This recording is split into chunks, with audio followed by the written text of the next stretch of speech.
What if the most telling part of Harry and Meghan's return to the UK is not who they will meet, but who we still will not see? Because, according to ABC News, that may be the real story here. The children are coming back to the country of their father's birth, but Archie and Lilibet will not attend a single public event during the trip. No royal walkabout, no staged photo. Just two children the world has barely seen, kept entirely out of frame. On the surface, that sounds simple enough. A private family trip. Kids kept out of the spotlight. A sensible enough choice. But place it inside everything else we actually know about this visit, and it gets more complicated, fast. Here's what's confirmed.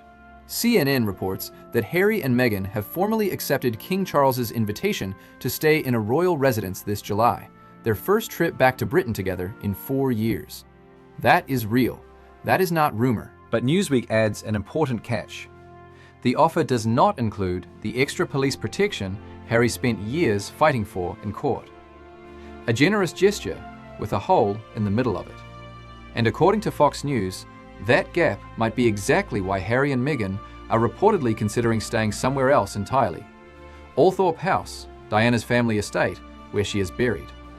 Royal commentator Hilary Fordwich told Fox News it would actually work better for Charles too, away from the cameras at Buckingham Palace. Commentator Amanda Matter added that staying there makes a casual run-in with the rest of the family far less likely either way. So, a quiet trip, in a location seemingly designed to avoid being seen. Then there's the brothers. Royal commentator Richard Fitzwilliams says the real issue between William and Harry was never distance, it is trust. The two have not spoken since Queen Elizabeth's funeral in 2022, and insiders claim Harry has tried reaching out since, without William returning the call. Pop culture expert Dan Wakeford called any thaw with Charles a decent beginning, but was clear that a full family reconciliation is not close. And William's resistance, according to multiple commentators, may not actually be about Harry's memoir anymore.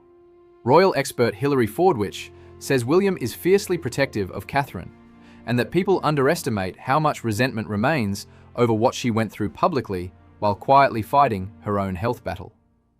Kinsey Schofield put the divide simply. Charles is approaching this like a grandfather who wants to see his grandchildren. William is approaching it like a future king protecting the people closest to him. Two very different jobs. Two very different answers to the same invitation. So why is Harry actually making this trip? It is worth saying plainly, this is not only about family. The BBC reports the visit is tied to the one-year countdown to the Invictus Games in Birmingham, with Harry reportedly meeting charities he has supported for years, including Wellchild and Scotty's Little Soldiers. There is an actual occasion here, official and separate from any palace drama. Which brings us back to the children. Archie and Lilibet are not just Harry and Meghan's kids. To royal watchers, they are the next branch of a family that has not stopped fascinating the public, even as it has grown more fractured. Their absence from any public event raises a real question.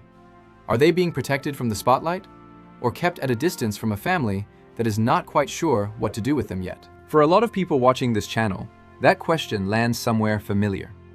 Plenty of families know what it is like to watch relatives drift apart, to carry old hurt that never quite resolves, and to watch kids end up caught in the middle of something they did not create. This story has power because underneath the palaces and titles, it is a remarkably ordinary kind of pain. So here is where it actually stands right now. Charles has made room. Harry and Meghan have accepted. The location may deliberately keep them away from prying eyes. William's attendance is still an open question, and two children who carry one grandmother's name will likely spend their first UK trip in 4 years completely out of frame. Whether that is protection, distance, or both, we genuinely do not know yet. What we do know is that nothing about this visit is simple, and very little of it is accidental.